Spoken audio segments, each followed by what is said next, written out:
మీ అందరికీ యేసయ్య నామంలో శుభాలు వందనాలు తెలియచేస్తూ ఉన్నానండి. మరొక రోజు దేవుని వాక్యాన్ని వినే ధన్యత పరిశుద్ధాత్మ దేవుడు అనుగ్రహించినందుకు దేవునికి స్తోత్రాలు. చిన్న ప్రార్థన. పరిశుద్ధుల ఈ దిన వర్తమానము ద్వారా మా అందరితో మీరు మాట్లాడండి, మీ నామమును హెచ్చించుకోనండి. నిలబడి ఉన్న దీని దాసుడనైన నన్ను కూడా బలపరచండి. సమస్తమును మీ స్వాధీన ఆధీనంలో నుంచుకొనమని యేసు నామమున అడిగి వేడుకొనుచున్నాము తండ్రి, ఆమెన్. ప్రియులరా, ఈ దినాన దేవుని వాక్యాన్ని విందాం. మరి సిలువ శ్రమల ధ్యానాలు జరిగించబడుతున్నాయి. మరి పరిశుద్ధాత్మ దేవుడు నా హృదయంలో పెట్టిన భారాన్ని బట్టి యేసుప్రభు వారు సిలువలో పలికిన 7 మాటల వివరణ, ఒక్కొక్క మాట ఒక్కొక్క సందేశంగా, ఒక్కొక్క మాటకి 5 పాయింట్లతో 7 మాటలు 5 విషయాలతో మీ ముందు పంచుకోవాలని నేను ఆశపడి ఇది నన్న యేసుప్రభు వారు సిలువలో పలికిన మొదటి మాటలో 5 విషయాలు మీ ముందు ఉంచాలని ఆశపడుతున్నాను. నా కొరకు ప్రార్థన చేస్తున్నందుకు స్తోత్రాలు. మరి 7 మాటల వివరణ చక్కగా పరిశుద్ధాత్మ దేవుడు మనతో మాట్లాడుతూ మన హృదయాలు ఈ 7 మాటల్లో ఉన్న 5 వివరాలు దేవుడు మనల్ని అత్యంత ఆత్మీయమైన లోతుల్లోనికి తీసుకెళ్ళినట్టుగా ఆశపడుతూ వాక్యాన్ని విందాం. లూకాసు వార్త 23వ అధ్యాయం 34 వచనం. లూకాసు వార్త 23వ అధ్యాయం 34 వచనంలో యేసుప్రభు వారు సిలువపై పలికిన మొట్టమొదటి మాట, తండ్రి వీరేమి చేయుచున్నారో వీరెరుగరు గనుక వీరిని క్షమించుమని చెప్పెను. ప్రియులరా, క్షమాపణ అనేది బైబిల్ యొక్క ముఖ్య ఉద్దేశం. వింటున్నారా? బైబిల్ యొక్క ముఖ్య ఉద్దేశమే ఫర్గివ్నెస్, క్షమాపణ. మీకు తెలుసా అండి, బైబిల్ పండితులు అంచనా వేశారు, బైబిల్ అంతటిలో క్షమాపణ లేదా క్షమించు అనే పదం 117 సార్లు బైబిల్లో ఉంది అని బైబిల్ పండితులు అంచనా వేశారు. ఆ 117లో పాత నిబంధనలో 48 సార్లు, క్రొత్త నిబంధనలో 69 సార్లు క్షమించుట లేదా క్షమాపణ అనే మాట దేవుడు రాయించాడు. కనుకనే యేసుప్రభు వారు సిలువపై పలికిన తొలి మాట లేదు కేక, తండ్రి వీరేమి చేయుచున్నారు వీరు ఎరుగరు గనుక వీరిని క్షమించుట. ఇది నన్న 5 రకాల క్షమాపణలు మీ ముందు ఉంచాలని నేను ఆశపడుతున్నాను. ప్రియులారా, యేసుప్రభు వారు సిలువపై వీరేమి చేయుచున్నారో వీరు ఎరుగరు గనుక వీరిని క్షమించుము అని అడిగినట్టుగా పాత నిబంధనలో దైవజనుడైన మోషే కూడా దేవునిని ఇంచుమించు ఇలాగే అడిగాడండి. సంఖ్యాకాండం 14వ అధ్యాయం 19వ వచనంలో, సంఖ్యాకాండం 14వ అధ్యాయం 19వ వచనంలో, ఐగుప్తు నుండి వచ్చినది మొదలుకొని ఇది వరకు నీవు ఈ ప్రజల దోషమును పరిహరించి ఉన్నట్టు నీ కృపాతిశయములను బట్టి, అందరు వినండి, ఈ ప్రజల దోషమును దయచేసి క్షమించుమని యెహోవాతో చెప్పగా, దయచేసి క్షమించుమని మోషే దేవునితో చెప్పాడండి. అందుకే యేసుప్రభు వారు కూడా మన మూలవాక్యంలో తండ్రితోనే దేవునితో, తండ్రి వీరేమి చేయుచున్నారో వీరు ఎరుగరు గనక వీరిని క్షమించు. సంఖ్యాకాండం 14వ అధ్యాయం 20వ వచనంలో ఎప్పుడైతే మోషే దయచేసి క్షమించమని ప్రార్థన చేశాడో 20వ వచనం కింద వచనంలో, యెహోవా నీ మాట చొప్పున నేను క్షమించి ఉన్నాను. Praise the lord. మోషే మాట చొప్పున దేవుడైన యెహోవా క్షమించేశాడండి. ఇప్పుడు యేసుప్రభు వారు కూడా తండ్రి వీరు ఏమి చేయుచున్నారు వీరు ఎరుగరు గనక వీరిని క్షమించు, తండ్రి క్షమించేస్తాడు. అందుకే బైబిల్ ముఖ్య ఉద్దేశం క్షమించుట. ప్రియులరా, 130వ కీర్తన 4వ వచనంలో 130వ కీర్తన 4వ వచనంలో బైబిల్ చెప్తున్న మాట, అయినను జనులు నీ యందు భయభక్తులు నిలుపునట్లు నీ యొద్ద క్షమాపణ దొరుకును. Praise the Lord. ఇదేనా ప్రజలు భయభక్తులు నిలుపుతున్నారంటే నీ గొప్పతనం నా గొప్పతనం కాదండి, మనమేదో భక్తి భయం కలిగి ఉన్నామని కాదు. భయభక్తులు నిలుపుతున్నామంటే దేవుని క్షమాపణ. Praise the Lord. కనుక క్షమాపణ గొప్ప సంగతి అండి. అందుకే మీకా గ్రంథం 7వ అధ్యాయం 18వ వచనంలో, మీకా 7:18లో తన స్వాస్థ్యమును శేషించిన వారి దోషమును పరిహరించి వారు చేసిన అతిక్రమముల విషయమై వారిని వినండి క్షమించు దేవుడైన నీతో సముడైన దేవుడున్నాడా? దేవునికి స్తోత్రం. క్షమించుటలో నీతో సముడైన దేవుడు ఎవరయ్యా? నువ్వు తప్పితే. అందుకే ప్రపంచ నడిబొడ్డున అనగా ఇజ్రాయెల్ దేశంలో ఆకాశానికి భూమికి మధ్యన వేలాడదీయబడిన యేసు తొలిగా క్షమాపణ ఎందుకు కోరాడో తెలుసా? ఆయనతో సముడైన దేవుడు ఎవరండి క్షమించుటలో. అందుకే తండ్రి వీరేమి చేయుచున్నారు వీరు ఎరుగరు గనక వీరిని క్షమించు. బైబిల్ చెప్తుంది 86వ కీర్తన 5వ వచనంలో, 86వ కీర్తన 5వ వచనంలో, ప్రభువా నీవు దయాళుడవు, వినండి క్షమించుటకు సిద్ధమైన మనస్సు గలవాడవు. Praise the lord. ఎంత గొప్ప సంగతి అండి. ఆయనంటే ఎప్పుడు సిద్ధంగా ఉంటాడట. నిన్నెప్పుడు క్షమించేయాలా, నన్నెప్పుడు క్షమించేయాలా, మనల్ని ఎప్పుడు క్షమించాలా, సిద్ధ మనస్సు కలిగిన వాడండి క్షమించుటకు. మరి మనము పగ తీర్చుకొనుటకు సిద్ధ మనస్సు కలిగిన వారు. అయితే యేసుప్రభు వారు, తండ్రి వీరేమి చేయుచున్నారో వీరు ఎరుగరు గనక వీరిని క్షమించు. 5 రకాల క్షమాపణలు మనం ఈ దినాన్ని విందాం. మొట్టమొదటి క్షమాపణ దానియేలు గ్రంథం 9వ అధ్యాయం 9వ వచనం. దానియేలు గ్రంథం 9వ అధ్యాయం 9వ వచనంలో, మేము మా దేవుడైన యెహోవాకు విరోధముగా తిరుగుబాటు చేసితిమి, అయితే ఆయన వినండి కృపా క్షమాపణలు గల దేవుడై ఉన్నాడు. Praise the Lord. ఆయన కృపా క్షమాపణలు గల దేవుడై ఉన్నాడు. దీన్ని బట్టి నెంబర్ 1 మొదటి క్షమాపణ పేరేంటంటే కృపతో క్షమించుట. తండ్రి వీరేమి చేయుచున్నారో వీరు ఎరుగరు గనుక వీరిని క్షమించు. ఎలా క్షమిస్తున్నావయ్యా? మొదటిగా కృపతో క్షమించుట. ప్రియులరా, కృప లేనిదే ఏదీ లేదండి. అందుకే పౌలు గారు అంటాడు 1 కొరింథీ 15:10లో, నేనేమై ఉన్నానో అది దేవుని కృప వలనే. మనం ఏమై ఉన్నామో అది కృప. మనం బ్రతుకుతున్నామంటే కృప, మనం భోజనం చేస్తున్నామంటే కృప, చివరికి క్షమించబడుతున్నామంటే కూడా అది కృపతో కూడిన క్షమాపణ, కృపతో క్షమించుట. వాక్యం వింటున్న సోదరి సోదరులారా, యేసుప్రభు వారు తండ్రి వీరేమి చేయుచున్నారో వీరు ఎరుగరు గనక వీరిని క్షమించు. ఎలాగంటే కృపతో క్షమించుట. ఈ కృపా క్షమాపణ దూరం చేసుకోక కృప ద్వారా క్షమించే ఈ స్థితిని మనం సద్వినియోగపరచుకోవాలండి. ఒక చెల్లి ఏమంటుందో తెలుసా? ఏదో తప్పు చేసిందండి, పొరపాటు చేసింది. భర్త చాలా బాధపడిపోయాడు. నేను ఇంతగా నమ్మాను, నువ్వు ఇంతగా నాకు ద్రోహం చేస్తావు అనుకోలేదమ్మా అంటూ బ్యాగ్ తీసుకొని తను ఎక్కడైతే ఉన్నాడో ఆ ఊరికి వెళ్ళిపోయాడండి.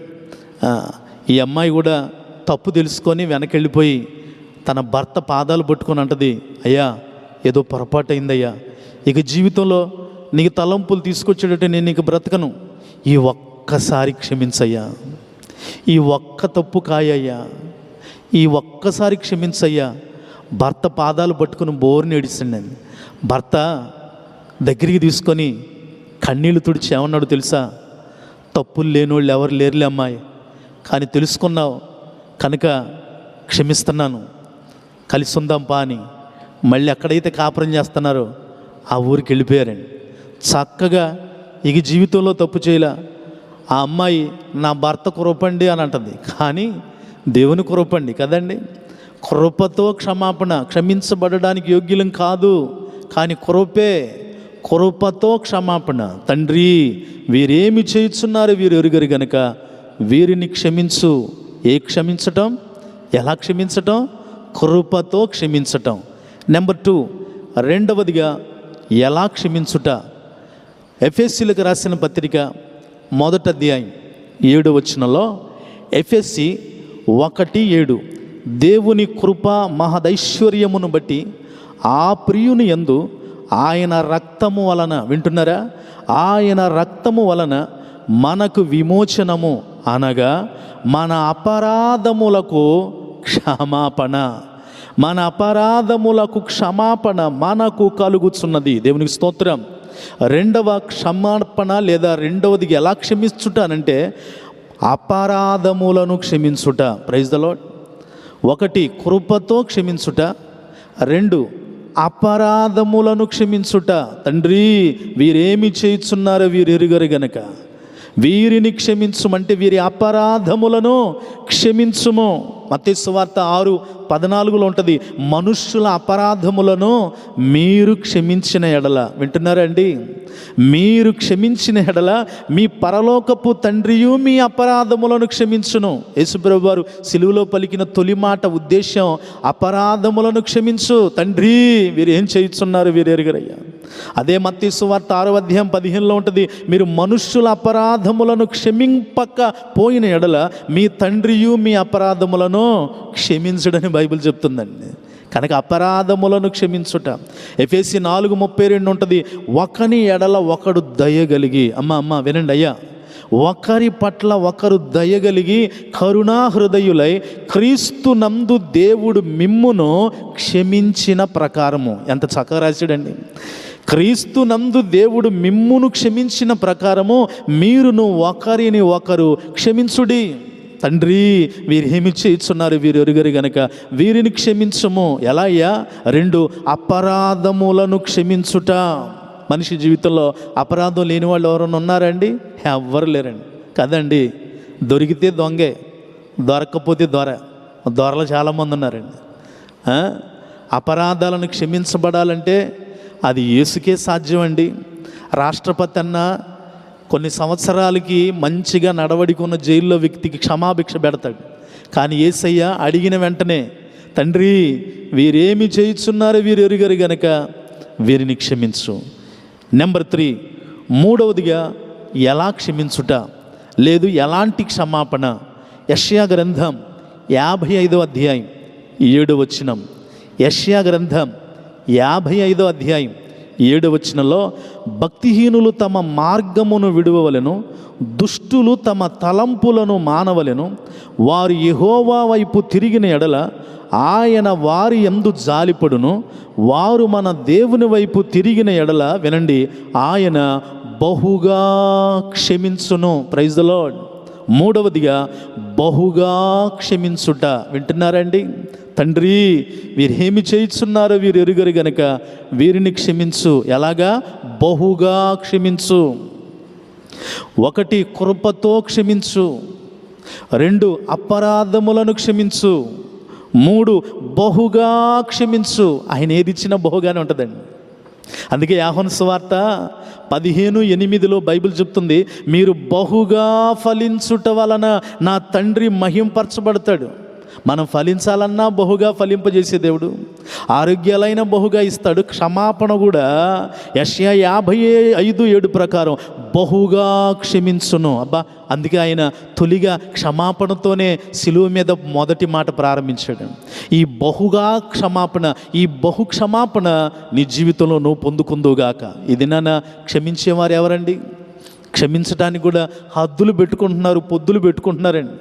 నీకు ఎంతవరకే అంతవరకే, ఇక అయిపోయింది క్షమించని అన్నాడండి.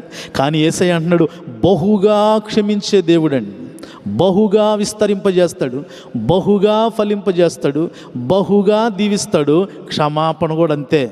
ఆయన ఏది చేసినా కొదువు లేదు, కొరత లేదండి, పక్షపాతం లేదు. ఆయన తండ్రి వీరేమి చేయుచున్నారో వీరు ఎరుగరు గనక వీరిని క్షమించు. ఎలాగా? 4వ క్షమాపణ ఎలాంటిది అని అంటే మార్కు సువార్త 11:25 మార్కు సువార్త 11:25 మీకు ఒకని మీద విరోధమేమైననో కలిగి ఉన్న ఎడల మీరు నిలువబడి ప్రార్థన చేయునప్పుడెల్లను వాని క్షమించుడి. Praise the lord. ఈ మాట ప్రకారం 4వదిగా ప్రార్థనలో క్షమించుట. వింటున్నారా? యేసుప్రభు వారు చేస్తున్న పని అదేనండి.